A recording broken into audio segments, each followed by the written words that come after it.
Muy buenas tardes, queridos hermanos y hermanas, ¿cómo están? Te deseo que Dios les bendiga, muy buena tarde y es una alegría para mí volver a saludarles. Estamos ya en la recta final, en la última semana de nuestra cursada que es Introducción al Nuevo Testamento, en lo que es la materia de Evangelios, Nuevo Testamento.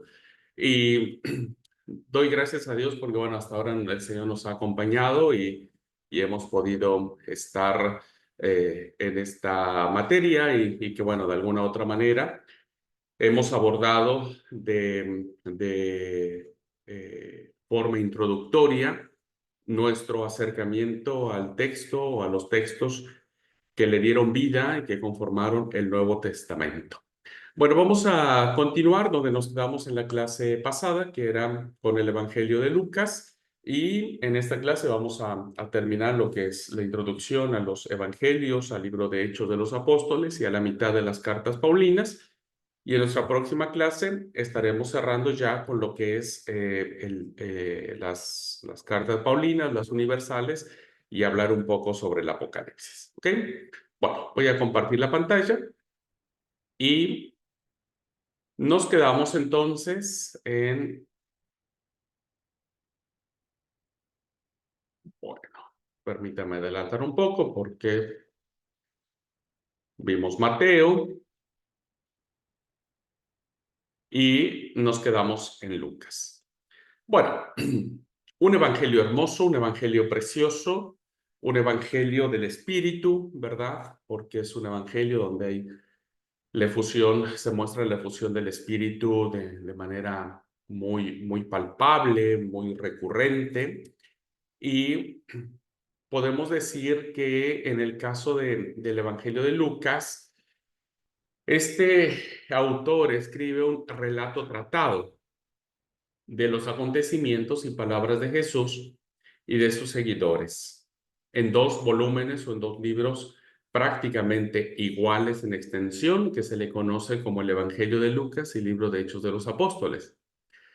La iglesia del siglo segundo separa esas dos partes porque era muy extenso el volumen y toma la primera, que es el Evangelio según Lucas, como una unidad en sí misma, es decir, como si fuera un evangelio escrito con un mismo propósito, y lo coloca al lado de los evangelios sinópticos, ¿no? Perdón, al lado de los otros evangelios, que son el Evangelio de Marcos, Mateo y Juan. Y la iglesia ya entonces, en la interpretación que le da a esta obra lucana, interpreta que la segunda parte, que se conoce como el libro de Actos o de Hechos de Apóstoles, lo considera un libro diferente y lo va a abordar o lo va a analizar desde un punto de vista eclesiológico, es decir, sobre el inicio del movimiento cristiano, ¿no es cierto?, y su consolidación a través del Imperio Romano. Entonces, Lucas se convierte en este relato tratado de lo que pasó con Jesús, las palabras de Jesús y también de sus seguidores. Evidentemente, hermanos, Lucas es un historiador y un teólogo griego o helenista, pero que se comporta sumamente fiel a la herencia judía de Jesús. Esto es lo que le vale la canonicidad al Evangelio de Lucas. No incorpora, ¿no es cierto?, pensamientos o sofismas griegos que hagan ver el Evangelio con una sospecha, ¿no? Lucas hace un trabajo excelente y respeta profundamente las categorías judías y no así las categorías griegas que sin duda él se formó. Lucas, como un buen médico, era instruido fuertemente con todo lo que es la filosofía platónica, socrática, eh, eh, los presocráticos, etcétera, etcétera.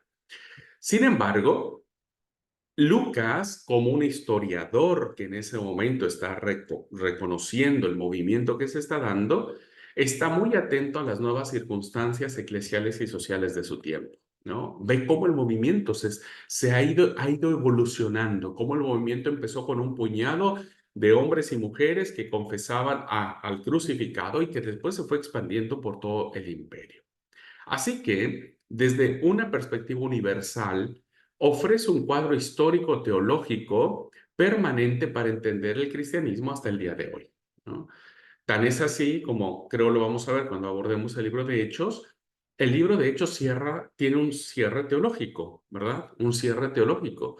Y muy propio del libro de los Reyes, por ejemplo, del Antiguo Testamento. Y entonces pone de relieve el aspecto más sagrado tanto de la vida y el mensaje de Jesús para su comunidad griega, ¿no? La comunidad griega tenía que reconocer la mesianidad de Jesús a través de este mensaje y de esta vida. Por lo tanto, Lucas no escribe un evangelio como lo hace Marcos, ¿no? Marcos, como dijimos, inaugura el género evangelio. Tampoco lo hace a través de una genealogía de Jesús que pretende conectar al Jesús que va a narrar Mateo con el Mesías del Antiguo Testamento, sino para Lucas lo más importante será qué hizo Jesús. Entonces vamos a ver un Jesús actuando, pero su actuación va hacia un público determinado, ¿no? Principalmente a las mujeres, a los niños, a los enfermos. Tiene un llamado de misericordia impresionante y las palabras de Jesús van a ser muy importantes. Tan es así que hay muchos capítulos del Evangelio de Lucas que son propios de él y que tienen que ver con palabras e incluso parábolas de Jesús. A él, al evangelista Lucas, le debemos las dos grandes parábolas, las dos bestseller, diríamos, ¿no? Las joyas de la corona de las parábolas de los evangelios, se las debemos a Lucas, ¿no? Que tiene que ver con la parábola del hijo pródigo, ¿verdad? Y la parábola del buen samaritano. Ni Mateo, ni Marcos, ni Juan las cuentan. Eso es un material propio de Lucas. Y evidentemente eso hace mucho más interesante hacia dónde iba dirigido el concepto teológico de Lucas, ¿no? Y evidentemente tiene que ver con el extranjero, tiene que ver con el trato del que se ha separado, del que se ha apartado, ¿no? Entonces el hijo pródigo puede simbolizar mucho a esta parte del paganismo que se ha ido a convivir con las prostitutas, ¿no? Y que ha terminado comiendo migajas de los cerdos. Y como el hijo mayor que representa al pueblo judío, pues está enojado de que reciban al que se fue con bombo y platillo, ¿no? Y en el caso de la parábola del buen samaritano, bueno, cómo tratar al extranjero más terrible, más odiado, más con mucho resentimiento que tenían los judíos, que eran los samaritanos. Entonces, claramente vemos, queridos hermanos, que este mensaje universalista, a diferencia del de Mateo, que al principio tiene un sentido mucho más judaico, Lucas abre su evangelio a todas las naciones de la tierra. Las fuentes de las que bebe Lucas, primero como le pasa al Evangelio de Mateo, va a usar el Evangelio de Marcos como su estructura. Va a usar la fuente marcana en cuanto a la estructura de organización de órdenes de ideas. Pero Lucas asumirá los temas principales y el esquema narrativo de Marcos como base de su evangelio. Tanto Mateo como Lucas, queridos alumnos, no se separan de Marcos. Pues Marcos es muy buena base, ¿no? Marcos ha escrito un evangelio según las tradiciones de la iglesia, inspirado en los recuerdos petrinos o en los recuerdos de Pedro. Por lo tanto, hace confiable el mensaje que emplea Marcos. Y bueno, Lucas va a beber, al igual que Mateo, de este evangelio marcano. Una segunda fuente, igual que Lucas, lo hace en cuanto al documento Q, las palabras de Jesús que están incorporados, como ya dije en otras ocasiones, tanto a Mateo como a Lucas. Pero, a diferencia de Mateo, Lucas va a conservar el orden de este documento Q, ¿no? De forma que es habitual citar a Q según los capítulos y los versículos de Lucas. Parece ser que Lucas, ¿verdad? respete el orden del documento que él tiene, de los dichos de Jesús, y no los va a alterar, sino los va a mantener igual. Insisto, cuando veamos la clase de los evangelios sinópticos, pondremos algunos ejemplos del por qué los eruditos piensan que tales palabras que aparecen en el Evangelio de Lucas pudiesen haber pertenecido a este documento que empezó a escribirse mucho antes de los evangelios, de los escritos bíblicos, mucho antes de los escritos bíblicos. Y una tercera fuente es su propia investigación. Se le llama el material propio de Lucas, ¿no? Que nace de su investigación, según nos lo cuenta en el prólogo que aparece del mismo Evangelio. Lucas va a emplear otras fuentes, sobre todo para los relatos de la infancia. Incluso estas fuentes de los relatos del nacimiento y la infancia de Jesús van a ser totalmente distintos al que plantee Mateo, ¿verdad? Mateo lo va a plantear más en un corte de Antiguo Testamento y Lucas lo va a plantear más de un corte jerosolimitano, muy con sabor al templo de Jerusalén, ¿verdad? Con mayor festividad, mayor alegría, mayor cantos. Hay canto de los pastores, canto de los ángeles, hay gozo en el cielo, hay un canto que se escucha, ¿no? Gloria a Dios en las alturas y en la tierra paz a los hombres de voluntad buena. En fin, estas tradiciones que tendrá Lucas en su investigación de cómo habría nacido el Salvador, pues son propias de él. No tiene nadie. Marcos nunca aborda el nacimiento de Jesús. Juan tampoco aborda el nacimiento de Jesús. Y el que lo aborda es Mateo, pero lo aborda de una manera diferente de acuerdo a su interés teológico. Así que va a contar con un material propio que se le llama la fuente L o el material de Lucas o la fuente de Lucas, ¿no? Que aparece sobre todo en las parábolas. Habrá parábolas, ya dije cuáles, ¿no? En la enseñanza de la pobreza, porque insisto, el mensaje teológico de Lucas va a ir enfocado hacia los más desprotegidos, hacia los más desamparados, y vamos a ver a un Jesús redignificando y reivindicando las causas sociales de aquellos que habían sido separados precisamente por esto, y los va a colocar mucho en la figura del templo de Jerusalén. Y después, bueno, tendríamos dos relatos muy interesantes, perdón, el relato de la resurrección con ese largo relato lucano que es muy lindo y que todos valoramos, que tiene que ver con los caminantes o los discípulos del camino a Emaús, ¿no? Que tampoco tiene una ningún otro evangelio lo plantea. Así que Lucas va a tener su propio material, ¿no? Incluso hay muchos autores que les llaman, hay unos capítulos en el Evangelio de Lucas muy abundantes antes de que llegue a Jerusalén, como le llaman como la teología del camino, porque entre que sale de Galilea hasta que llega a Jerusalén, según esta perspectiva que nos plantea Lucas, pasa mucho tiempo y hay muchas palabras entre medio. Por eso se le llama la teología del camino. Entre dejar Galilea y llegar a Jerusalén, hay material abundante de las palabras y parábolas de Jesús que va a emplear, ¿no? La parábola perdón, el relato que tiene el corazón de Lucas, el corazón de Lucas está cimentado en el relato de Zaqueo, ¿lo recuerdan? ¿No? Publicano, peticito, etcétera. ¿Quién no se sabe la historia de Zaqueo? Y que termina diciendo, hoy ha venido la salvación en esta casa, porque el Hijo del Hombre vino a buscar y a salvar lo que se había perdido. Ese es el corazón de Lucas, ¿no? Ese es el parteaguas de su teología, ¿no? Y cada evangelio tendrá su propio parteaguas. Bueno, un poco para conocer cómo está estructurado el evangelio de Lucas.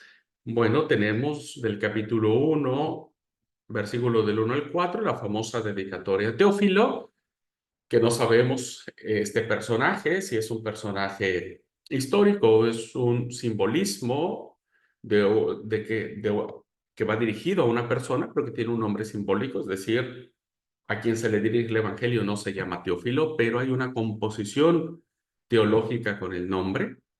Bueno, pero este es un prólogo muy griego, ¿no? Que nos da muchísima luz para entender cómo estaba circulando las cartas o los escritos bíblicos. Pero bueno, no lo vamos a analizar, ya llegará el momento. Bueno, luego tenemos la presentación de Jesús, el Evangelio de Dios, tanto en su nacimiento, y este es un evangelio que hace una correlación muy interesante entre el nacimiento de Jesús y de Juan el Bautista, en donde la intención de poner a la par los dos nacimientos es para colocar la supremacía de Jesús sobre Juan el Bautista. ¿Ah? Y que incluso el mismo Zacarías, papá de Juan el Bautista, lo va a ratificar. Jesús es superior a Juan el Bautista. Bueno, luego del capítulo 4 al 9 tenemos lo que es la actividad de Jesús en Galilea. Como sabemos, los sinópticos, tanto Mateo, Marcos y Lucas, van a plantear a Jesús muy en Galilea, ¿no? Como que todo su ministerio va a estar en la parte norte de la Galilea. Y luego viene el viaje a Jerusalén, ¿no? O lo que les dije es como el camino de las palabras, ¿no?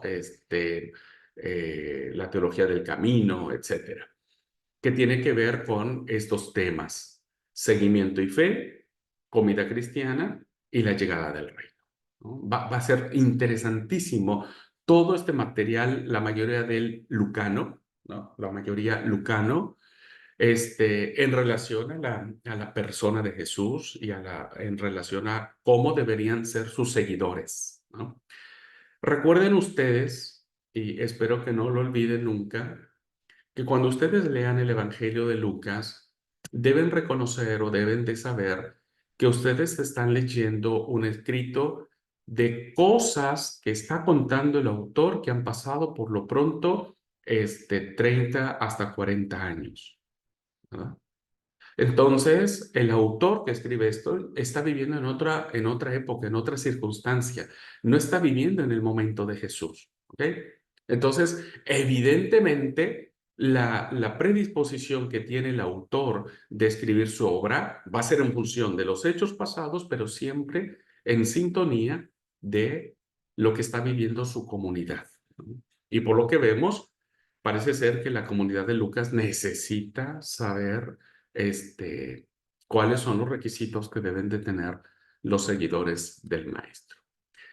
Bueno, luego tenemos aquí en el capítulo 4, Pasión y Pascua, ya lo vemos en Jerusalén. Llegamos al núcleo, ¿no?, del pensamiento cristiano.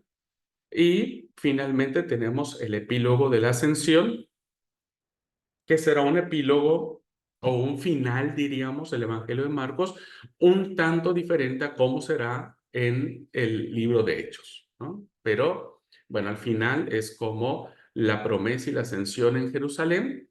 La ascensión es en Jerusalén, no en Galilea, es en Jerusalén, que es el punto de partida de la historia donde va a iniciar el capítulo 1 de Hechos, y a partir de allí el nacimiento y la consolidación del movimiento cristiano que algún día se llamará Iglesia.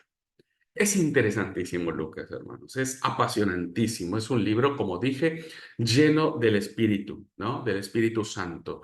Tanto el Evangelio de Lucas como el libro de Hechos de los Apóstoles, la fusión del Espíritu está presente, ¿no? Pues sí, evidentemente ya para el año 80, 90, donde este documento está circulando, se tiene que dar clara fe y clara prueba y certeza de lo que se ha logrado como iglesia durante todos esos años ha sido por la promesa de Jesús de haber enviado su Espíritu, ¿no? El Espíritu de Jesús va a estar presente en el desarrollo y en la consolidación de la iglesia. Así que bueno, Lucas nos aportará elementos valiosísimos para el entendimiento de esta situación.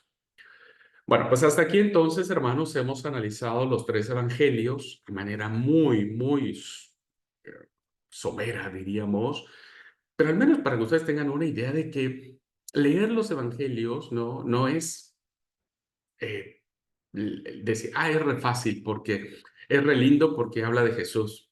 Bueno, sí es fácil, sí es lindo porque habla del Señor, pero tiene una riqueza muy, muy grande que deberíamos explorar y explotar, ¿no? En el buen sentido de la palabra. Bueno, ahora pasamos a un evangelio diferente, perdón, vamos a unirlo con el libro de Hechos, ¿verdad? Después vamos con el cuarto evangelio. Lo vamos a unir con el libro de Hechos porque, como dije, en un principio eran un solo volumen que la tradición bíblica se le ha dado a Lucas, el autor. No tenemos tampoco un indicio claro en el evangelio que diga yo, Lucas, he escrito el evangelio, yo, Lucas, he escrito Hechos de los Apóstoles. No lo existe. Nuestra atribución del autor al libro básicamente viene por la tradición de la iglesia, que se le atribuye al médico lucano, ¿verdad? Oriundo de Antioquía, gentil, griego, etcétera, etcétera, a quien se le da la paternidad literaria de este libro. Ahora, Hechos, hermanos, también es maravillosísimo, ¿no? Este es el único libro que yo, al menos como profesor de Biblia, abordo versículo por versículo en la cursada que nos corresponde. De hecho, hoy sus compañeros de tercer año están tomando el libro de Hechos y entonces nosotros hacemos versículo por versículo la exégesis del texto, ¿verdad? Y es maravillosísimo cómo lo plantea el autor.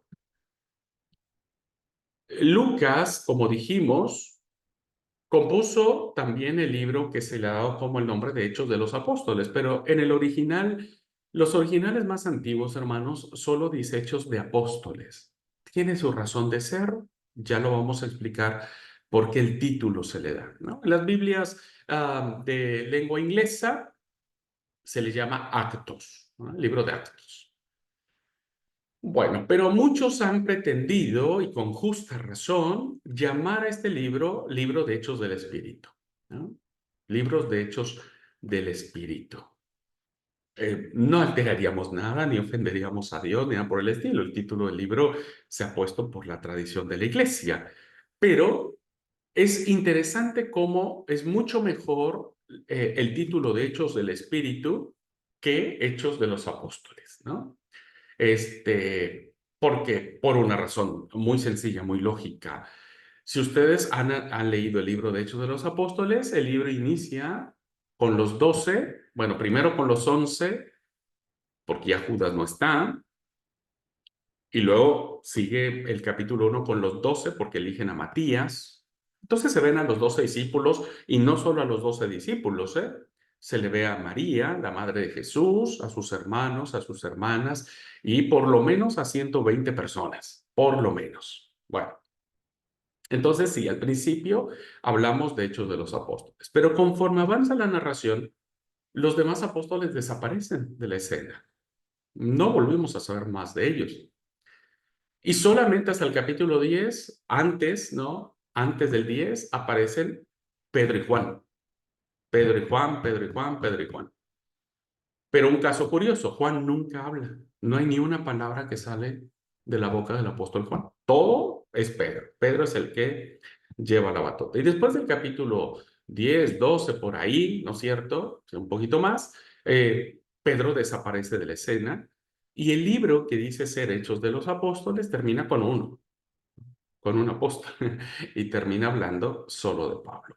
Ahora, cuando vemos la expresión hechos del Espíritu, pues evidentemente vemos el mover del Espíritu en todas las etapas con las que el autor de Lucas ha querido plantear su literatura, ¿no?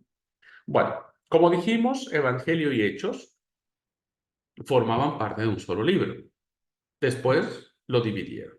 La primera parte lo ven como evangelio, que es los hechos de Jesús, la vida de Jesús, el mensaje de Jesús, el propósito de Jesús, es decir, ¿para qué nació Jesús? Vino para anunciar un reino, para anunciar una nueva era, para anunciar un mensaje de paz, de esperanza y de inclusión. Y el libro de Actos o el libro de Hechos viene a ser los hechos del Espíritu de Jesús, es decir, la consecuencia de vivir a Jesús, ¿no? Y la consecuencia de vivir a Jesús, pues está en el principio de la historia de la iglesia. Así que, en efecto, fíjense cómo pensar el libro de Hechos de los Apóstoles como obra del Espíritu nos ofrece la historia del Espíritu de Jesús, ¿no? Que es igual al Espíritu de Dios, reconociendo, hermanos, que el Espíritu Santo que obra en la iglesia no es la tercera persona de la Trinidad, sino es el Espíritu de Dios con el Espíritu de Jesús que vienen a ser esta fuerza motora que impulsa el desarrollo y la constitución de la iglesia cristiana. ¿Ok? Entonces, el Espíritu de Jesús, que es igual al Espíritu de Dios, va trazando un camino que nos lleva desde Jerusalén, porque ahí empezó todo, Jerusalén, la ciudad santa, la ciudad de David, pueblo judío, ¿no? El pueblo de Dios. Y ahí están representados Pedro, los 12 y el hermano de Jesús, Santiago. Todos ellos con un fuerte sabor jerosolimitano, ¿no? Un fuerte sabor de Jerusalén.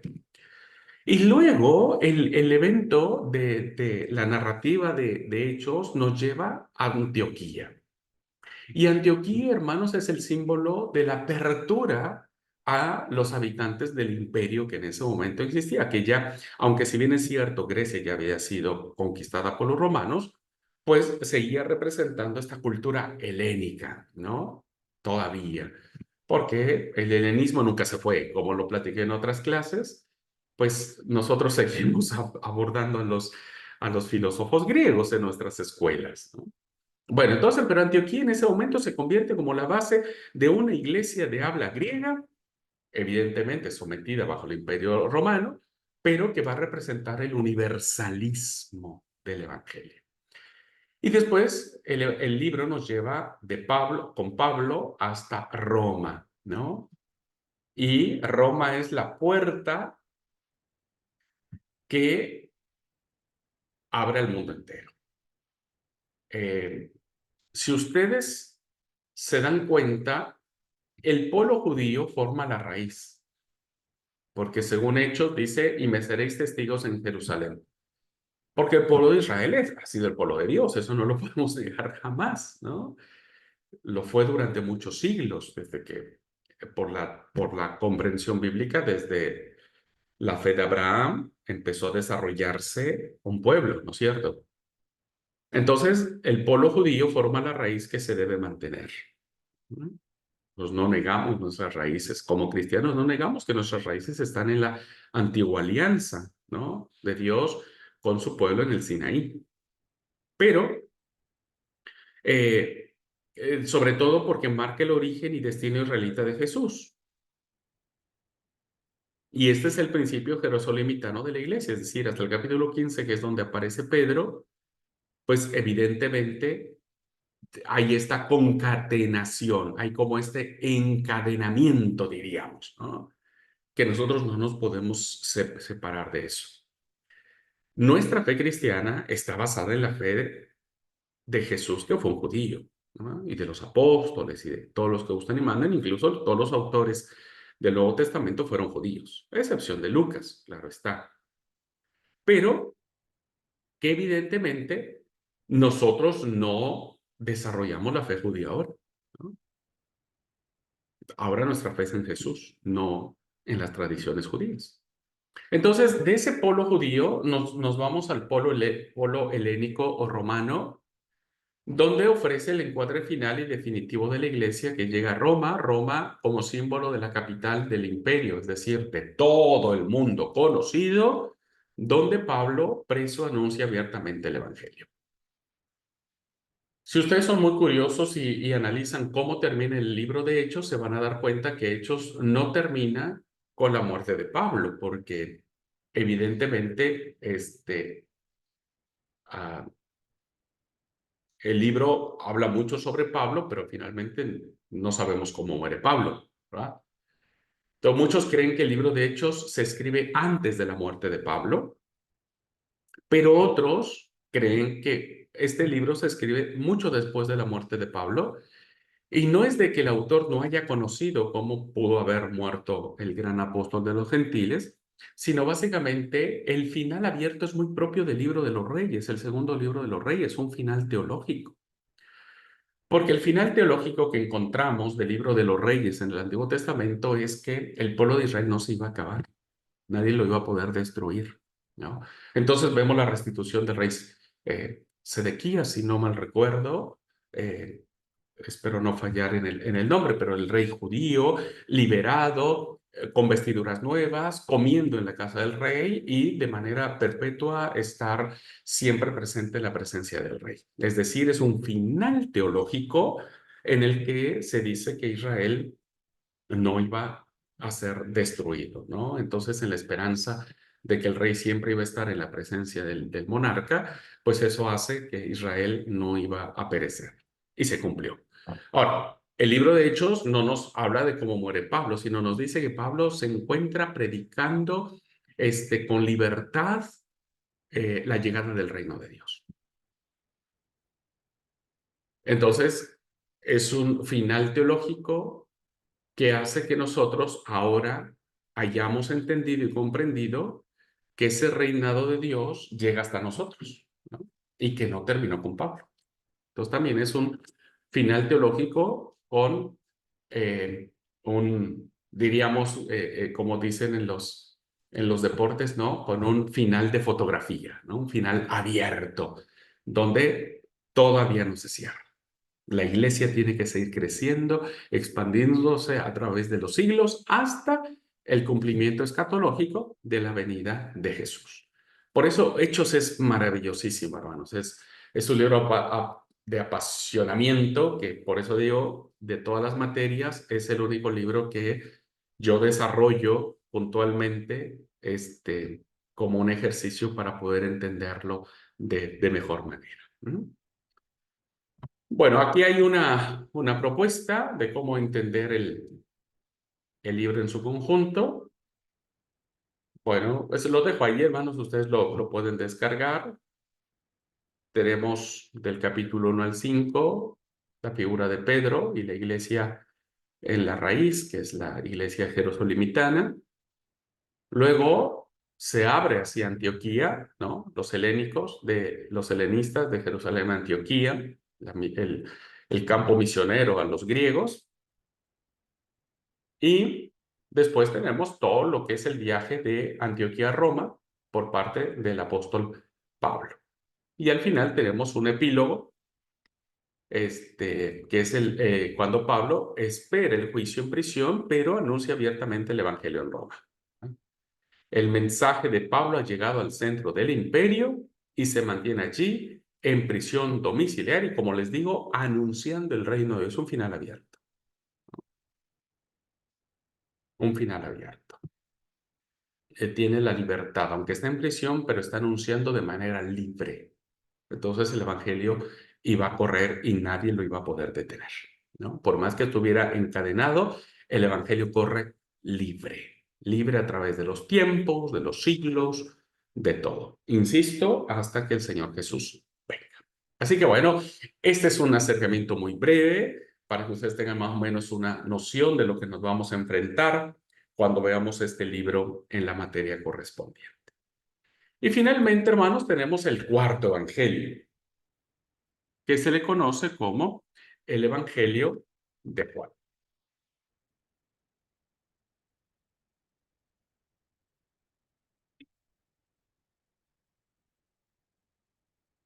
Bien, ¿qué podemos decir de este Evangelio que como hemos dicho, se cocina aparte?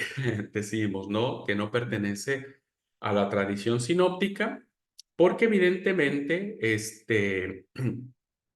enfrentamos una perspectiva totalmente distinta, diametralmente opuesta, en cuanto a su composición, su figura, su finalidad, etcétera, ¿no? En su forma actual, tal y como lo tenemos nosotros en nuestras Biblias, el cuarto evangelio es un texto muy elaborado y teológico que representa a Jesús como el Logos de Dios, ¿no? El yo divino que se revela y que va a actuar en el mundo. Evidentemente, hermanos, ya estamos casi a finales del primer siglo, cuando se escribe este cuarto evangelio. Muchas cosas han sucedido. La iglesia ha desarrolladose en muchas direcciones, ha acumulado muchas tradiciones, muchas interpretaciones, pero el gran riesgo que tiene la iglesia para este tiempo es la incorporación de doctrinas o de filosofías extrañas que han penetrado, que han entrado a la iglesia, ¿no? Y que se le van a conocer básicamente por herejías o postulados gnósticos.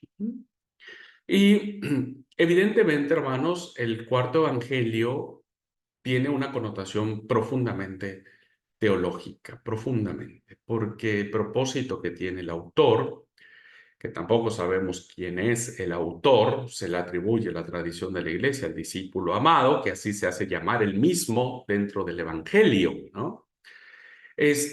Va a presentar a Jesús como un ser divino, es decir, como Dios. Por eso no es de extrañar que Juan no es que no le importe ni le interesa. Seguramente dijo, bueno, ya hay algunos colegas míos que han hablado sobre el nacimiento de Jesús. Para mí lo más preocupante es que hoy se esté negando a un Jesús divino y a un Jesús humano, ¿no? Que esto siempre ha sido el gran debate teológico hasta hoy. La cristología es un debate teológico que se plantea, perdón, en los foros actuales de cómo conviven las dos naturalezas, la naturaleza divina y la naturaleza humana de Jesús. Y el Evangelio de Juan se va a encargar de abordar este tema para sus oyentes o sus lectores del primer siglo, a finales del primer siglo, y va a plantear a un Jesús como Dios que se va a revelar, un Dios que se revela, ¿no? Revela con B corta, ¿no? Es decir, que se da a conocer, pero que va a actuar de una manera puntualísima, puntualísima, ¿no? Entonces, en el fondo de este evangelio, parece que se conservan tradiciones antiguas que pueden ser históricamente fiables. Es decir, aunque se escribe casi 60 años, 70 años después, Juan mantiene el sabor histórico, es decir, no es que haya sido un invento de Juan, ¿no? Vamos a ver que las evidencias del Evangelio de Juan muestra claramente lugares del templo, lugares geográficos, personajes históricos, etcétera, etcétera. O sea, mantiene su estructura histórica, pero su forma es teológica, profundamente teológica, ¿ya? Pero, insisto, no significa que el Evangelio de Juan no sea históricamente confiable, ¿no? Eso lo afirmo, aunque algunos eruditos pueden decir lo contrario, pero la inmensa mayoría de estudiosos de la palabra coinciden en esta postura. Junto a estas tradiciones, el autor muestra en su escrito una sabiduría propia, ¿no? Lo vemos claramente en el capítulo petrino, ¿no? Que existe. Vean cómo el capítulo 21 viene muy, muy de la mano con la tradición de Pedro, ¿no? Y era necesario darle un sabor petrino al evangelio para que no sonara gnóstico, diríamos, o fuera a ser atacado por gnóstico, porque Juan inicia diciendo, en el principio era el Logos era con Dios y el Logos era Dios, la palabra, una palabra muy, muy griega, ¿no? Con un significado muy filosófico, muy griego, muy propio de las categorías filosóficas. El evangelio de Juan incrusta un último capítulo donde la figura es Pedro. Y Pedro ya murió hace, no sé, pueden ser hasta 30 años aproximadamente. Sí, más o menos, ¿no? Que Pedro ya no está. Sin embargo, el hecho de agregar un capítulo que tenga que ver con Pedro, cuando va con los otros discípulos a la barca, Jesús está a la orilla, prepara un rico desayuno, Pedro nada hacia allá, y el famoso relato, perdón, el famoso diálogo de Pedro me amas, sí, Señor, sabes que te quiero, Pedro me amas y sabes que te quiero, etcétera, etcétera. Bueno, evidentemente eso hizo que la gran iglesia que ya en ese momento existía, imagínense, ya era una gran iglesia que estamos hablando a finales del siglo I, leyó para que pudiera ser reconocido este texto. Bueno, las tradiciones que tenemos en este evangelio es la relación que tiene Jesús con Juan el Bautista, y parece ser que ambos colaboran, ambos conocen sus ministerios, y que es por los indicios que encontramos que pudo haber sido Jesús en primera instancia un seguidor de Juan el Bautista, y después Jesús tomó su propio camino para anunciar su propio mensaje, su propio propósito. Las tradiciones de Jerusalén y de Judea, más destacadas que en los sinópticos, en donde Juan va a insistir sobre todo en las fiestas judías. Si nosotros no tuviéramos, hermanos y hermanas, si nosotros no tuviéramos los otros evangelios, Mateo, Marcos y Lucas, diríamos que Jesús solo hizo 7 milagros. Porque son los 7 milagros que aparecen en el Evangelio de Juan, y no más, no más. Entonces, el Evangelio de Juan está teológicamente elaborado en función del 7. Los 7 signos que el autor del Evangelio pudo tornar, al menos en parte, de una tradición antigua, los toma, los reelabora de manera teológica y los va a enseñar. Entonces, no voy a explicar ninguno de ellos, lo vamos a ver otra vez en la clase correspondiente, pero muchos hemos leído la historia de las bodas de Canaán como un relato muy romántico, muy social, como un relato del cual, bueno, Jesús fue invitado a unas bodas, re lindo, los novios, el vino se termina, Jesús convierte el agua en vino y todos felices y contentos. Si bien es cierto, tiene un trasfondo histórico y seguramente Jesús fue invitado a unas bodas y no solo a unas. Pudo ser invitado a muchísimas bodas en aquellos tiempos, tenía muchos parientes, imagínense cómo no va a ir a la boda del primo, de la prima, del sobrino, de tal, ¿no? Hasta de los hermanos mismos o de sus hermanas. Pero evidentemente el relato de las bodas de Caná, hermanos, es un relato teológico. Las tinajas, el número de las tinajas, el símbolo del agua, el símbolo del vino, la petición de María, las palabras de mujer, no ha llegado mi hora, y al final cómo termina el autor del Evangelio manifestando de qué se trataba todo el tema. Y al final del relato de la historia de las bodas de Canaán, el autor termina diciendo, y este es el primero de las señales, de los signos en que se revela Jesús como el Cristo. Es un signo de revelación, ¿no? De la gloria de Dios, dice el signo de la gloria, ¿no? Esto está revelando la gloria de Dios. Esa palabra es fuertísima, hermano, fuertísima, fuertísima, fuertísima. Para la tradición bíblica, para la tradición judía, la gloria de Dios era una expresión muy, muy poderosa. Y de esa manera se va a manifestar en los otros signos, ¿no? O en los otros milagros. El hijo del oficial del rey, el paralítico de Betesda, la multiplicación de los panes, caminando sobre las aguas, el ciego de Siloé, la resurrección de Lázaro, y en el contexto pascual hay un octavo milagro, diríamos, que es la pesca milagrosa, que es un pasaje más petrino que juanino, diríamos.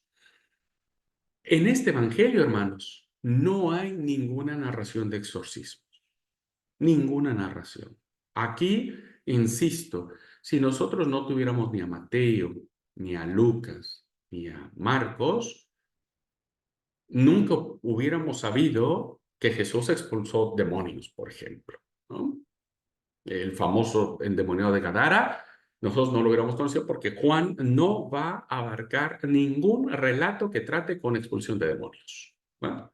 Porque tiene otra intención. Así que este evangelio que dijimos se cocina aparte, se entiende aparte, va a ir siempre en función de la gloria de Dios, ¿verdad? De cómo Jesús va a representar la gloria. Por eso, este personaje del cual va a hablar el Evangelio es un personaje que ya existía en la eternidad, que estaba con la eternidad y que además es Dios, ¿no? Es Dios. Pero que versículos después dirá también que es carne, ¿no? Y el verbo se hizo hombre, el verbo se hizo carne y habitó entre nosotros y vimos su gloria. Otra vez, hermano, la palabra gloria, la Shenikah, de la que se habla en el Antiguo Testamento, ¿no? La gloria de Yahvé, que era poderosísima, que cuando bajaba la gloria de Yahvé en el tabernáculo de reunión, nadie podía entrar, ¿no? Era tan poderosa que solamente Moisés podía entrar, ¿no? Entonces vean cómo será un evangelio que va a presentar a Jesús, insisto, desde esta perspectiva, ¿no? Bueno, otra tradición que encontramos va a ser sobre el relato del juicio y la muerte de Jesús y se va a pegar muy al de Marcos, porque seguramente el autor del cuarto evangelio, pues también conocía ya el evangelio de Marcos, así que parece suponer que toman de una tradición muy antigua, porque recuerden que lo primero que empezó a circular son las tradiciones de la Pascua o de la muerte y resurrección. Y una última, perdón, esas son las tradiciones que tenemos en el Evangelio de Juan. Y fíjense, los eruditos plantean el abordaje del texto, ¿verdad? Del Evangelio en dos alternativas, porque la estructura del Evangelio de Juan es compleja, no es muy fácil de discernirla. Lo vimos en Mateo, seis narraciones, cinco grandes sermones, ¿no? Entonces, hay dos propuestas para encarar el Evangelio de Juan. La primera es colocando la hora en el orden de una semana teológica, ¿no? No una semana literal, y poner el libro en dos partes o en dos libros. Vamos a ver las propuestas, hermanos. Insisto, como usted quiera encararle, abordarle, vamos a verlo en la clase respectiva, pero son propuestas que hacen los eruditos para abordar el Evangelio de Juan.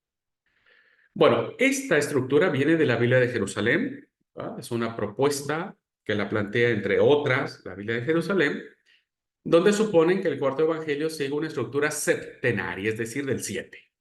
Siempre el 7, ustedes saben que la numerología en el texto bíblico es muy, muy importante, ¿verdad? ¿Qué vendría a ser? ¿7 semanas o 7 días?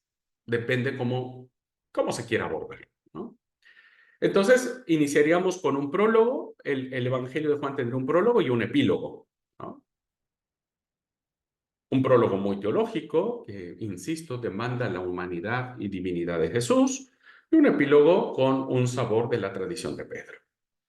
Ahora, los 7 días, el primer día tendría que ver con el bautismo y el vino nuevo, Cana de Galilea. Segundo día, primera Pascua, porque este es el evangelio que nos dice que Jesús, por lo menos, estuvo 3 veces en Jerusalén. Los sinópticos nos dicen que una. Entonces siempre pensamos que Jesús solo fue a Jerusalén una vez, pero Juan nos dice que por lo menos fueron 3. Bueno, la primera Pascua puede significar un nuevo templo y una nueva liturgia. Tercer día, segunda Pascua, la curación del paralítico y el pan de vida. Cuarta Pascua, la fiesta de los tabernáculos, Jesús como la luz del mundo. Quinto día, perdón, ya dije cuarta Pascua, quinto día, fiesta de la dedicación del templo.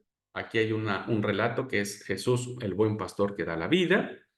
Y la tercera Pascua, que tiene que ver con la pasión y ya la muerte de Jesús, que vendría a ser la Pascua de la que nos hablan los sinópticos.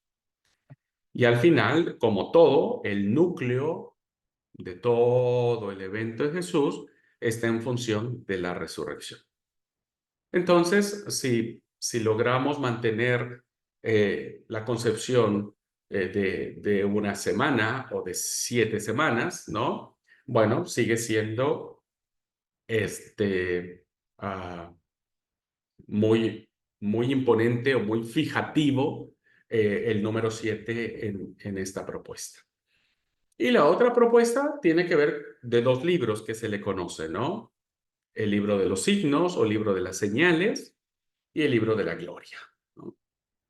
En este libro, diríamos, o en esta parte, si podríamos dividirlo en dos, el Evangelio, bueno, también consta de un prólogo y un epílogo. Esto es así. En cuanto a esta propuesta, el prólogo es un himno a Logos, obvio, es un himno a la divinidad, ¿verdad? De Jesús. Y el epílogo, la nueva escena de resurrección con apertura eclesial, apacienta mis ovejas, ¿verdad? Es una apertura de Pedro hacia las ovejas del Señor, que evidentemente no solo eran judías. Bueno, después vienen acá, hermanos, la revelación de Jesús al mundo, ¿verdad?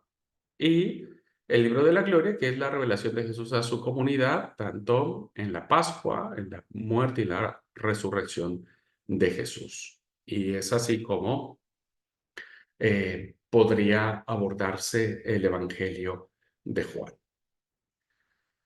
En, En perspectiva de introducción, hermanos, parece ser que hemos cumplido el objetivo, ¿verdad? Eh, Muchas preguntas pueden surgir de acá, evidentemente. Por eso es que en el plan que nosotros manejamos en el seminario, pues hacemos las correspondientes introducciones y después iremos desmenuzando de manera paulatina cada una de las cosas o los conceptos más generales que podríamos considerar. Creo que ahora vale la pena recordar la metáfora que les hice cuando uno llega a una ciudad. Para empezar a conocer la ciudad, pues súbanse a un mirador, ¿no? A un mirador. Entonces ya uno ve la generalidad y después ya iremos bajando por ciertas calles, avenidas, ¿no? Lugares donde vamos a encontrarnos que son cerradas y vamos a tener que retroceder porque tal vez no tengamos una explicación a tales situaciones, ¿verdad? Eh, Uno no es tan sabio como para saber todo lo que el texto bíblico nos plantea. Eh, si eso fuera, no habría tantos debates hoy al respecto de las posturas sobre el texto bíblico. Bueno, alumnos queridos, hasta aquí entonces, como dije, a manera de introducción, he dado el material va a estar allí, las clases van a poder volverlas a escuchar, pero creo que el propósito de establecer una introducción pues va más en función de que reconozcamos que hay algo más, mucho más allá de lo que nosotros a veces pensamos que es, ¿no? Y que abordar, profundizar nos demanda, ¿verdad? Nos demanda oración, nos demanda humildad, nos demanda preparación, nos demanda lectura, nos demanda muchas cosas para seguir dando gracias a Dios de su santa palabra y de lo que Él nos ha revelado. ¿Ok? Bueno, hasta aquí, hermanos, que están en clase presencial. ¿Alguna duda, alguna pregunta, algún comentario? Antes de que inicie el abordaje a lo que es las cartas paulinas. ¿Alguien? Padre hermano, a ver, ¿Cómo anda, hermano Edwin? Paz, Dios le bendiga. ¿cómo estamos? ¿Cómo vamos, mi hermano? Bien, hermano, gracias a Dios, estamos muy bien. Yo creo que en los temas posteriores iremos analizando un poco más profundamente los textos añadidos, ¿no? Como el de Marcos 16 y también de Mateo 28, 19 y 20, que son añadidos posteriores. ¿Profundizaremos eso? Sí, sí, sí, hermano, sí, vamos a ver lo que son. En el caso de Marcos se le conoce el final largo y el final corto de Marcos, ¿verdad? Y tienen algunas explicaciones, al igual que las glosas que se han dado en los capítulos, versículos finales del Evangelio perdón, de Mateo. Sí, iremos analizando en qué significan las glosas y qué significan los añadidos en el caso de Marcos, sí. Ahora no las planteo por si no nos desvirtuaríamos un montón, porque para llegar a comprender las glosas y los añadidos, tendríamos que conocer a profundidad el contexto de todo el texto, ¿no? ¿Dije bien? Tendríamos que comprender el contexto de todo el texto. Eso quise decir. Correcto. Lo has Entonces, dicho sí, muy bien. Perdón, hermano. Le decía que lo dijo muy bien mi hermano Abraham. Gracias, gracias, Edwin. Yo a veces yo digo, no estoy tan emocionado, ¿viste? Uno viene con toda la emoción y luego, "Chin, dije bien". Bueno, gracias, gracias. Va. Pero sí, lo vamos a ver, hermano, hoy no, pero cuando lleguemos a Evangelios sinópticos, ahí lo vamos a desmenuzar. Hecho, mi hermano, de mi parte, un abrazo y una linda tarde. Pasa vos. Gracias, gracias, hermano, gracias. Bueno, entonces, si me permiten, voy a hacer una introducción para avanzar y podamos llegar a buen término a darles a conocer un poco las cartas de Pablo. El cuerpo paulino, que como sabemos es un núcleo muy grande y muy fuerte que tenemos del texto bíblico. Voy a compartir ahora, igual va a ser a manera de introducción, porque también son bellísimas las cartas paulinas, pero también muy profundas estas cartas. ¿Ok? Bueno, el material, insisto, ustedes lo van a tener, lo tienen en la plataforma. Yo siempre les recomiendo que descarguen todo el material y ténganlo como una base, ¿eh? No lo tengan como palabra de Dios, ojo, no lo tengan como palabra de Dios, pero sí como una base como para empezar a estudiar, a comprender, un punto de partida, ¿ok? Un punto de partida. No significa que lo que yo les traigo es la verdad absoluta. En lo absoluto, trato de ser coherente en lo que nosotros creemos, pero también tener la apertura necesaria y la humildad necesaria para entender que el texto sagrado es mucho más de lo que nosotros a veces pensamos que sabemos. ¿Eh? Siempre hay que tener la humildad necesaria para reconocerlo. Bueno, las cartas paulinas. Vamos a iniciar con la primera, que es la primera carta a los tesalonicenses, que se cree que es el primer escrito cristiano, ¿verdad? O canónico que se tiene. La primera carta a los tesalonicenses es cronológicamente la primera carta escrita por Pablo.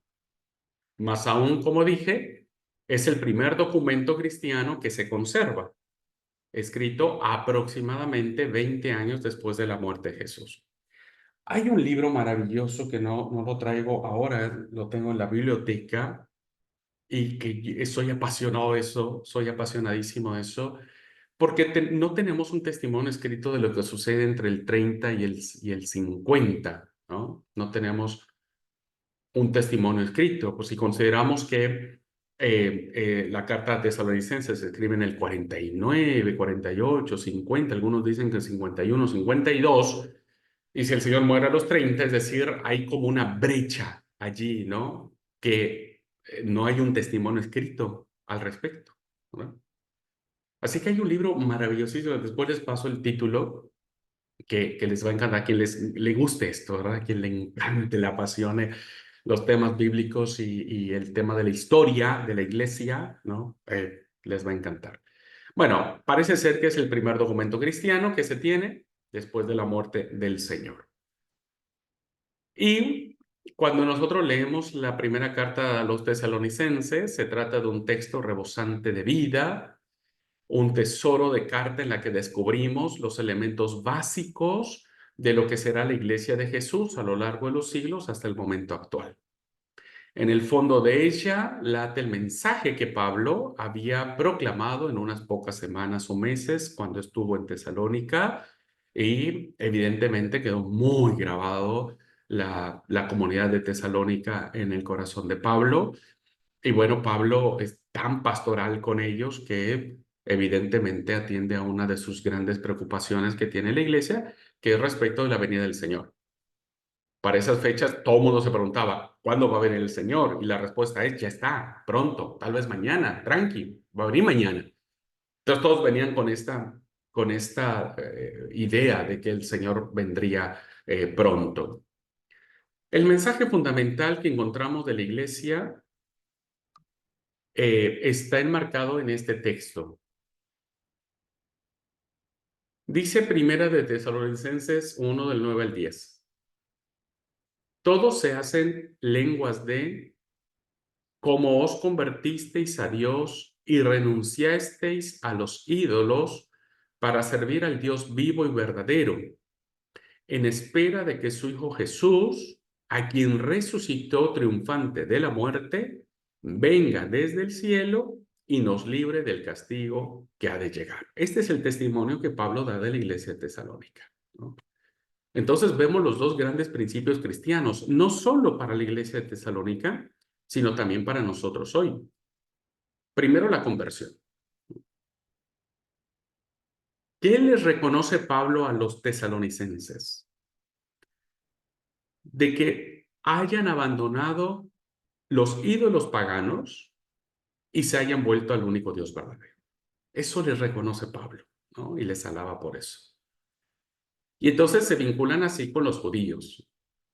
Entonces dejan de ser politeístas, monolátricos, y se convierten en monoteístas, diríamos, en reconocer y adorar a un solo Dios. En efecto, hay un fondo común judío, y este es servir solo a Dios, ¿no? Los tesalonicenses, que antes eran paganos, se han transformado, convertido, abandonando a los ídolos con todo lo que ello implicaba. Por eso dicen, todos hacen lenguas de, o sea, todos hacen murmuraciones de cómo es que dejaron sus ídolos, cómo es que dejaron de creer en los dioses del Olimpo, del Partenón, de Zeus, de Afrodita, de todos los dioses, tanto romanos como griegos, ¿no? Y entonces la conversión es grandísima. Además, yo no tengo un testimonio de conversión en ese sentido. Yo nací en la iglesia, pero conozco hermanos que traían tradiciones de otras creencias y que fue muy difícil para ellos afrontar a la familia. Tal vez la decisión de ellos no, pero la familia los terminaron marginando. Bueno, la conversión, hermanos, de adorar a un solo Dios debe ser nuestra también, ¿no? Que no haya ídolos en nosotros y que solo adoremos al único Dios verdadero. Y el segundo mensaje o principio cristiano que encontramos tiene que ver con la esperanza de la segunda venida del Señor. Es decir, todos los cristianos, ya sea de origen judío o pagano o gentil, que somos nosotros, ¿verdad? Somos paganos, somos gentiles, o éramos, que se convierten, no solo deben servir al Señor, o sea, no solo nos convertimos para servir al Señor y para extender su obra y su ministerio, sino para algo más importante. Y esto es lo que nos mantiene en la fe cristiana hoy, ¿verdad? Esperar a Jesús, al Cristo de Dios, venir por segunda vez con poder y gloria para establecer su reino sobre la tierra. Por lo tanto, los cristianos comparten con los judíos no solo el monoteísmo, pero este monoteísmo se separa al hecho de distinguir en su forma de creer y esperar al Hijo resucitado. Es decir, nos une la idea de que adoramos al único Dios, al verdadero Dios, ¿no? Tanto judíos como cristianos adoramos al mismo Dios y Padre, ¿no? Eso está clarísimo. Pero los judíos, como tal, no reconocen a Jesús como Señor y Salvador. No lo reconocen como el Mesías. Y nosotros los cristianos, por supuesto que sí. Entonces hay una grande diferencia, ¿no? Por lo tanto, la iglesia de Tesalónica, en labios de Pablo, les decía, no solo tenemos que servir al Señor, sino esperamos a que Jesús, que fue resucitado de la muerte, venga desde el cielo y nos libre de el castigo que ha de llegar, ¿no? Una esperanza mesiánica. Y de esa manera, nosotros también tenemos la misma esperanza, y eso lo debemos a la carta a los tesalonicenses. ¿Okay? Muy bien. ¿Qué nos dice Pablo en la primera y segunda carta a los Corintios? Bueno, son cartas hermosas que nosotros podemos analizar en dos cartas, diríamos, aunque se entiende que hay otras cartas más que Pablo escribe a los Corintios. Como lo podemos leer en el libro de Hechos, capítulo 18, del 1 al 17, Pablo pasa en Corinto 2 años predicando, ¿no? Enseñando a la comunidad, estando con ellos. O sea, 2 años es mucho. Entre Corinto y Éfeso son los lugares donde Pablo pasó mucho más tiempo, ¿no? Los otros lugares, la visita era muy, muy, muy rápida. Entonces, Pablo en Corinto pasa 2 años, 50-52, Y vuelve por lo menos 2 veces nuevamente a Corinto. Es decir, Pablo tenía un gran apego hacia la iglesia de Corinto. Eh, la primera vez es en el 54, que se le llama la visita intermedia, y luego en el 56, cuando vuelve a Jerusalén con la intención de seguir viajando hasta Roma. O sea, insisto, Pablo tiene un fuerte contacto con la iglesia de Jerusalén que le hace tener vínculos muy, muy fuertes y que le hace escribir como le escribe a los corintios, ¿no? Porque basta leer la carta a los corintios para darse cuenta de que era interesante cómo les escribía. Bueno, por otra parte, el apóstol mantiene con los corintios una correspondencia intensa, como dije, muy apasionada, ¿no?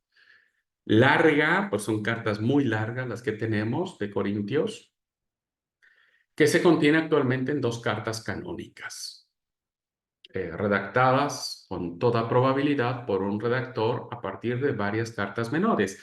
Ya vamos a ver que hay evidencia interna en las mismas cartas a los corintios que nos hablan de otras cartas, ¿no? Que tal vez o están dentro de estas cartas o se perdieron con el tiempo. Bueno, en cuanto a la primera carta a los corintios, es algo más, es más compacta la primera carta y va a recoger materiales de las cartas que se escriben en torno al 54. Recuerden, hermanos, que para estas fechas, nunca lo olviden, el sistema cartario era muy común en el primer siglo, ¿no? No solo dentro de las comunidades cristianas, sino en el mismo imperio. Eran muy prolíficas las cartas que se escribían en cualquier sentido, secular, religioso, económico, etcétera. Bueno, lo vemos también aquí en la experiencia de Pablo. La segunda carta que nosotros encontramos puede tener materiales o aspectos o datos de otras cartas, tal vez una que se escribe en el 56, pero que también son como acopladas por alguien para que sean unitarias, ¿verdad? Y que se puedan leer de una misma manera, pero evidentemente el hecho de que Pablo tuviera mucho contacto con la iglesia de Corinto nos hace suponer que más de una carta tuvo que haberles escrito el apóstol Pablo. Bien, ¿cuál es el mensaje fundamental que encontramos de estas cartas? Bueno, uno de ellos, ¿verdad? Un mensaje que encontramos de las cartas a los corintios son las estructuras comunitarias.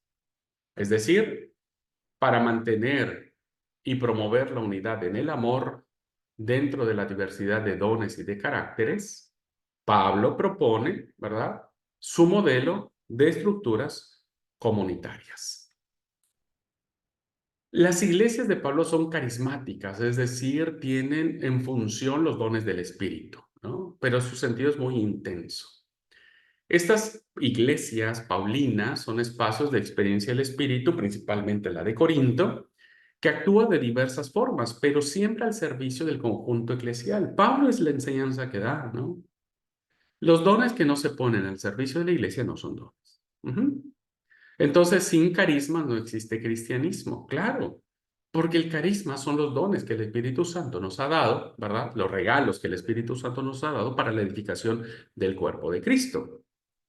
Pero la pluralidad de esos dones y la diversidad en importancia, vamos a ponerlo entre 2 grandes comillas, hizo que muchos buscaran carismas que los pusieran en un nivel mucho más privilegiado, ¿no?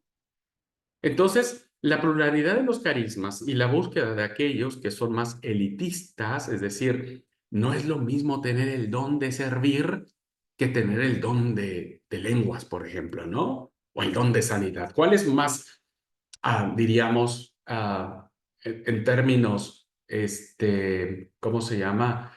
Mercadológicos, más atrayente? Pues obvio que el de milagros, ¿no?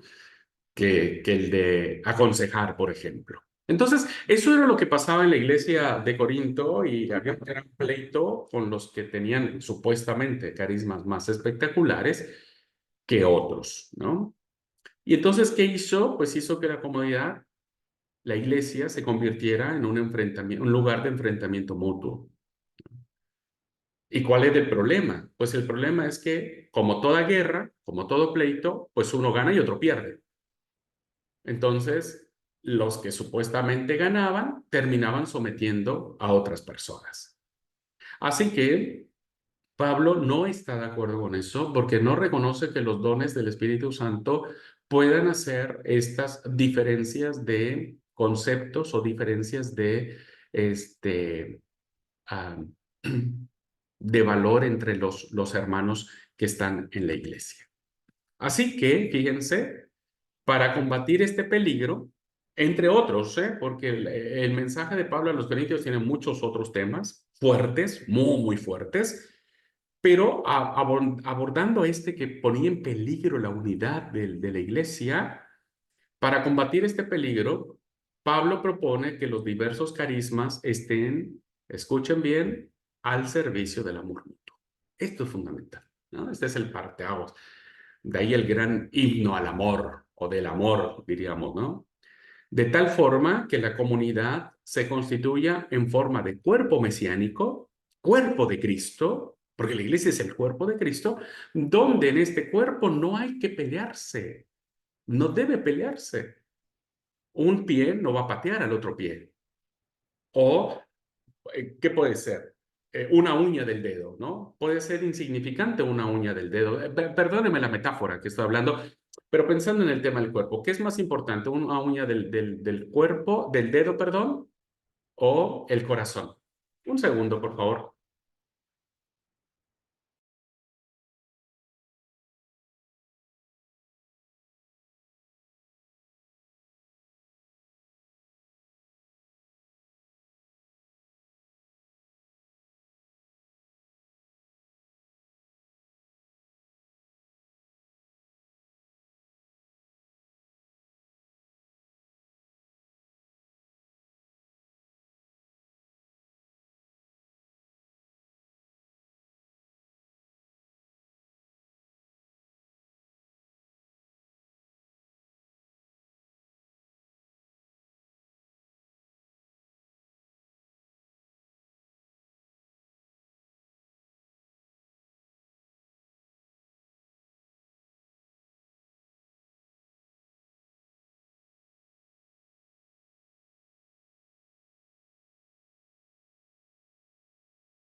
Gracias, hermanos, perdón.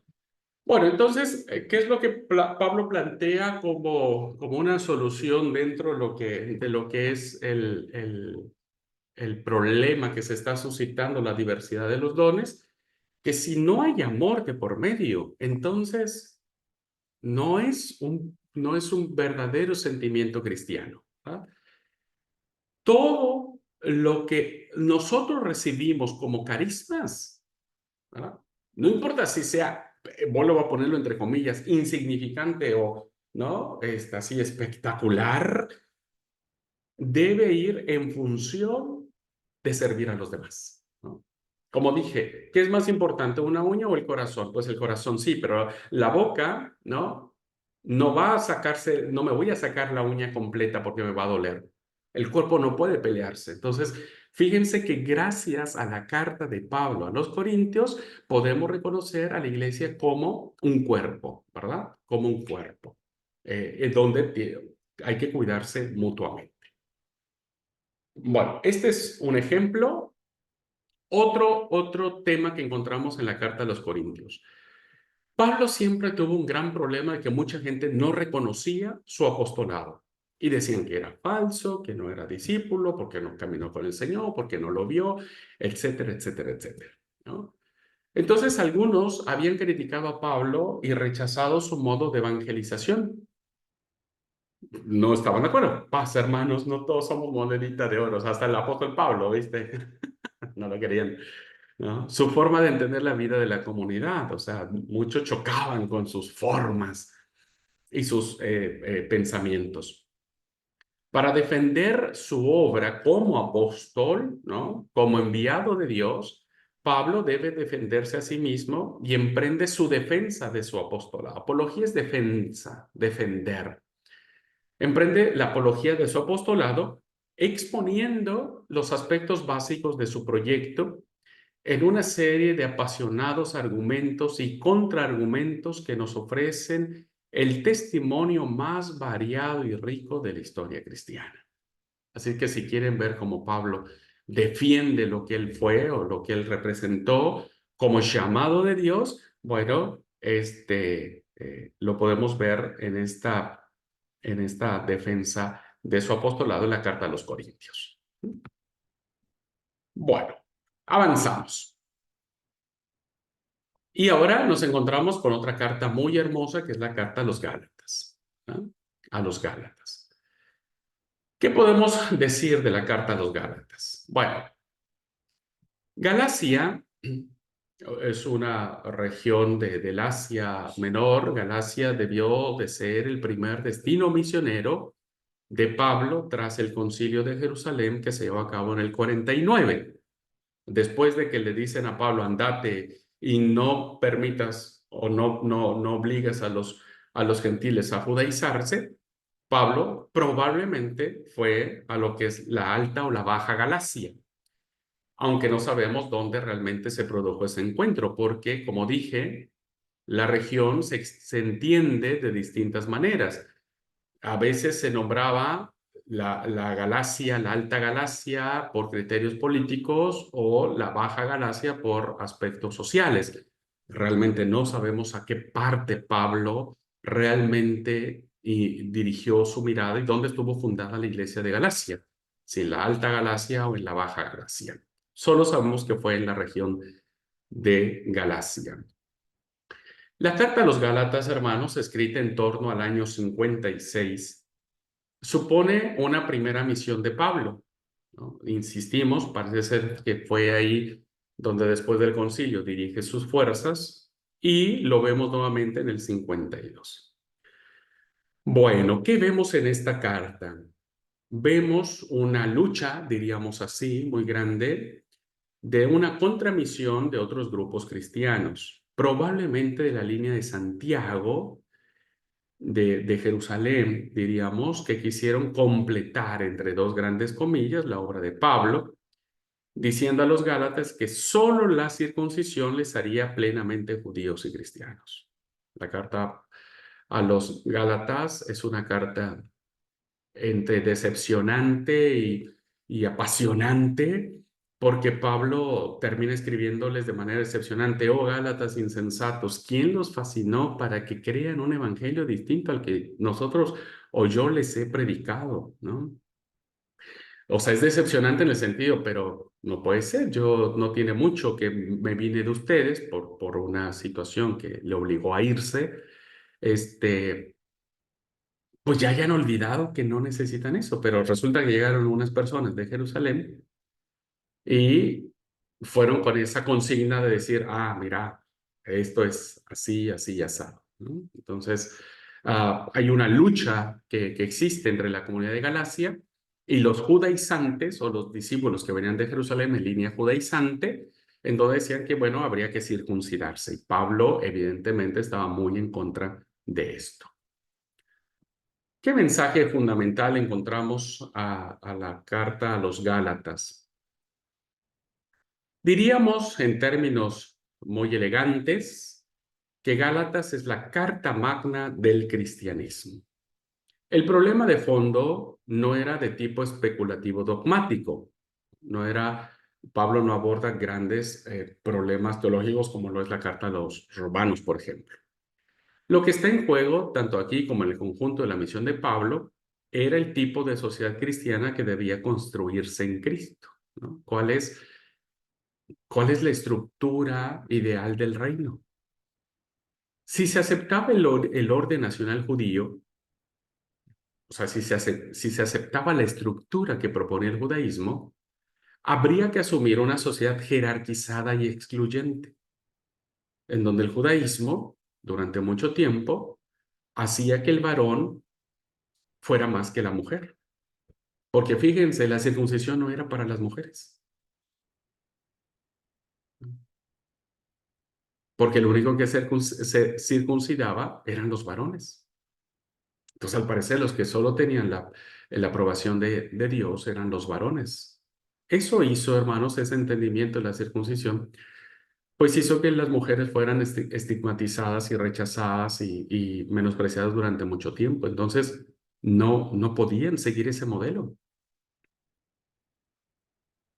Y el otro modelo que había era que no querían a los que no eran judíos. Entonces, los que no eran judíos, pues no eran merecedores de eso. Por lo tanto, si Pablo hubiera seguido el modelo judío de cómo estructurar esta nueva comunidad que ha decidido seguir a Cristo, la mujer tendría un papel de sojuzgamiento igual, ¿no? Hasta de linchamiento. Pero Pablo defiende una sociedad igualitaria, que esto es un tema muy interesantísimo, ¿no? Pablo no es feminista bajo ninguna circunstancia, pero tampoco es machista. Pablo mira que las comunidades que se van a cimentar o que se están cimentando, desarrollando en torno al mensaje de Jesús, debe ser donde todos sean uno en Él, unos en Cristo, en la comunidad de gracia y por la fe en Jesús o por la fe en Cristo. Entonces, defender, hermanos, la igualdad nos ha costado mucho trabajo comprenderlo hasta la fecha, muchos de nosotros, ¿no? Esta igualdad que no hemos sabido definir. Para algunas cosas somos iguales, para otras cosas no. Y esto, hermanos, a la luz no me estoy refiriendo a los trabajos y a las tareas sociales, eclesiales que un hombre o una mujer puede desarrollar. Me estoy refiriendo básicamente al valor y a la dignidad. Valor y dignidad. Eso es a lo que yo me refiero, ¿no? No a los roles, sino al valor y a la dignidad que evidentemente se han visto vulnerados y que en nombre de Dios se siguen vulnerando, ¿no? Y se siguen estigmatizando y se siguen poniendo por encima de los principios bíblicos los aspectos tradicionales de las culturas predominantes. Entonces, la carta a los Gálatas no solamente es una defensa muy grande de decir no necesitamos ser judíos, sino va mucho más allá. El reino de Dios no es de judíos ni de gentiles, ¿no? Ni de hombres ni de mujeres, porque todos somos uno en Cristo Jesús. La unidad es fundamental y hay que saber entender. Bueno, cuando lleguemos a esta carta ya charlaremos un poquitito más al respecto. Tal vez, hermanos, es esta la máxima aportación de Pablo en la carta a los Gálatas, ¿no? El descubrimiento de la unidad del género humano en Cristo, la unidad del que nos habla Génesis, varón y hembra los creó, a imagen suya los formó, ¿no? Una unidad, sin divisiones, sin fisuras, porque los dos, hombre y mujer, tenemos la imagen de Dios, a quien el mismo Dios de Israel ha enviado para liberar a todos del sometimiento de la ley y para hacerles vivir la libertad de los hijos y diría acá de las hijas de Dios, ¿no? Esta libertad que, insisto, en aras de malas interpretaciones, en aras de conveniencias masculinas, eh, se ha estigmatizado el valor y la dignidad de la mujer, que ahora he de reconocer ha saltado al otro extremo. Y el feminismo se ha convertido en una bandera de lucha también contraria a lo que el mensaje de Dios quiere, ¿no? Cualquiera que luche por ser más que el otro está en contra del principio divino, ¿no? Nadie tiene que luchar sobre o tratar de decir quién es más que el otro. No lo define un pantalón, no lo define una pollera o una falda. La dignidad y el valor que tenemos los hombres y las mujeres está definido en la fe de Jesús, que ha hecho un solo cuerpo, una sola familia, una sola imagen, ¿no? Una sola imagen. Si no, imagínense entonces, si la imagen de la mujer fuera menor, entonces Dios tendría una faceta que es menor. Si la imagen de la mujer fuera de callarse y de no hablar ante la congregación, entonces hay una parte de Dios también que tiene que callarse y que no tiene que hablar. Pero evidentemente esto es algo mucho más que eso, hermanos queridos. Y tendríamos, insisto, que leer la carta de los Gálatas como un sentido de cómo la sociedad cristiana, la comunidad cristiana debe construirse a partir de la fe en Jesús, ¿no? Así que es muy profundo lo que nos plantea la carta a los Gálatas. Bueno, voy a dejar hasta aquí, hermanos, por si no yo me sigo de largo y demás, y luego ya, o ya los aburrí, o ya los perdí, o ya los mareé, o ya no sé qué, hermanos queridos. Perdón si los aburro. Para mí es apasionante estos temas, para mí son muy actuales, muy, ¿no? Muy propios. Pero bueno, insisto, perdón si los duermo, o los aburro, o los pierdo, o ustedes ya dicen, no, yo estuve con usted, profesor, los primeros 10 minutos y después ya pausé la grabación. Bueno, así que vamos a dejar. Vamos a tomar un descanso, a refrescar las ideas y vamos a continuar la próxima clase. Bueno, ¿alguna pregunta, hermanos? ¿Alguna duda? ¿Algún comentario? Bueno, Noé dice que vamos bien. Gracias, Noé, gracias. Ahí ya me levantaste la... Porque de verdad, no sé si ustedes alguna vez han dado clase o demás, pero uno se mete tanto, ¿viste? Y cuando uno la apasiona, y a veces me pasa cuando me toca predicar, yo estoy tan emocionado, y mi esposa me dice, che, pará, ya te pasas un montón, ya predicaste más de una hora, oh, perdón, ya te están durmiendo, me dice. Bueno, sí, perdón.